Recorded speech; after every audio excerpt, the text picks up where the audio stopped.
Well, if it isn't Dia. Haven't seen you in nearly half a year. Word on the street is that you're a bodyguard for the Homayani family now. Don't you find that kind of work boring? Nah, you get used to it. How about a menu over here? You got it. Huh? Isn't this little Miss Homayani herself? We don't get to serve personages like you very often. We'll be sure to prepare our very best.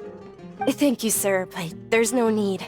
I don't have a lot of Mora on me, and I really ought to save as much as I can. But please bring these two the best food you have. They're my new friends, so I want to be a good host for them. Yeah, we're already super grateful for everything you told us about Lesser Lord Kusanali. How about our coconut charcoal cakes? They're our signature snack, and they run cheap. Look, other customers over there are eating some now. They look kind of burnt and dry. Paimon will pass. Hey, come on! Paimon has personal preferences too, you know.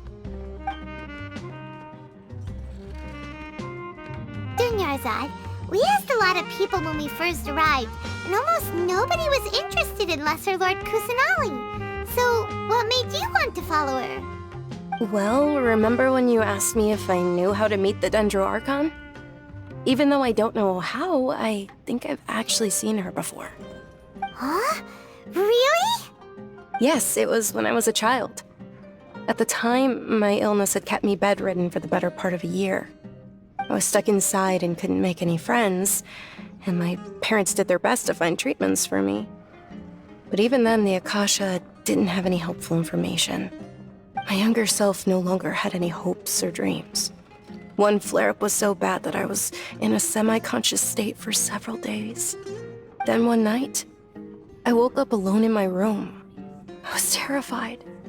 My body was paralyzed. Even if I cried, there was no sound. At that moment, an ethereal voice spoke in my mind. Dunyarzad, don't be scared. You don't have to cry. Dunyarzad, don't be scared. You don't have to cry. Who are you? How do you know my name? How do I explain this? You might not be able to understand, but actually, I know everything about you. Really? Of course. I know that you're scared of thunder, that you hate taking medicine every morning, and that you love counting the petals on your mom's skirt.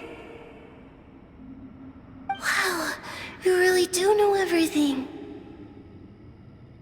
Dunyarzad, is there anything you want? What? Not really. I can't go anywhere or do anything. Huh? But aren't you a child? All children have wishes. Tell me what you want, and maybe I can make it happen.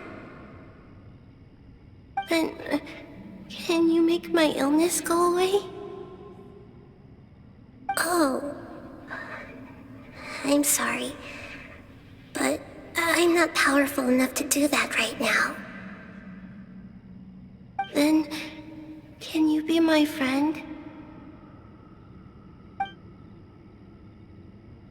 After that, the voice said, "Okay, I'll be your friend." Although my body was suffering during those days, that voice encouraged me and told me many wondrous things. Beyond my window was the flourishing Sumeru city. Beyond the city was a lush rainforest. And beyond that was the wall of Samiel, deserts, and all of Teyvat. Once I finally made it through that bout of illness, I couldn't hear that voice anymore. I told my mother about it, but she said that I must have been dreaming. But I know that that voice wasn't a figment of my imagination. Before that, I had never heard of Teyvat.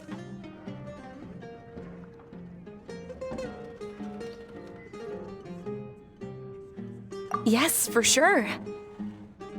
If it weren't for that voice, I would have never grown curious about the outside world, nor would I have learned how to read and enjoy so many books. That voice sparked a desire for wisdom. It had to have been the Dendro Archon. I've been hoping for a chance to repay her kindness. In fact, I was running around today to help prepare the Sub-Zero's festival for her. What's the Sub-Zero's festival? It's Lesser Lord Kusanali's birthday, which was the day that she was found by the sages. It's actually an old holiday that originally celebrated Greater Lord Rukkhadevata's birthday. When she passed away, the holiday eventually became a celebration of the Lesser Lord's birthday. I heard everyone was overjoyed when they welcomed her back to Sumeru. In those days, the festival was a huge deal. But because of the Academia's influence, people have gradually lost interest in the festival. The Academia actively participates in Sumeru's many holidays dedicated to Greater Lord Rukkhadevata. But when it comes to the Sub-Zero's festival, forget any funding. They practically act like it doesn't exist. Maybe they see Lesser Lord Kusanali's birth as confirmation of Greater Lord Rukkhadevata's death, so they're reluctant to celebrate it. Aw, but that's awful. It is. It's absolutely terrible. Sure, the Greater Lord founded Sumeru, but hasn't Lesser Lord Kusanali been the one quietly protecting us for the past few hundred years? Just remember that we're still out in public. Don't get too carried away now. I know that people over by the Grand Bazaar still hold the Sub-Zero's festival to this day, but I hadn't met any of them before, so I was never able to contribute. But recently, I made a friend there who also follows Lesser Lord Kusanali. I gave her my savings because I want her to throw a wonderful festival this year. That's the least I could do for Lesser Lord Kusanali. Hold on, my lady. Does this friend happen to be Nilu, the one who sends flowers to the estate? Yes, that's her. I saw her leaving the other day with a nervous look on her face. It seemed like she was hiding something in her arms. Did you give her something? Yes. Initially, I didn't have much Mora prepared, so I had Nilu sell one of my skirts. I've agreed with Nilu to meet up at the Grand Bazaar today and see how things are coming along. Dia, would you accompany me? Sure. That's quite the trip, though. I'll carry you. No, that would be too much, even for you. You might as well just accept the lift. If I let you walk, who knows how long it'll take us. And if anything happens to you, then I'd really never hear the end of it from your father. But of course, Nilu will be thrilled to hear there are more people interested in Lesser Lord Kusanali.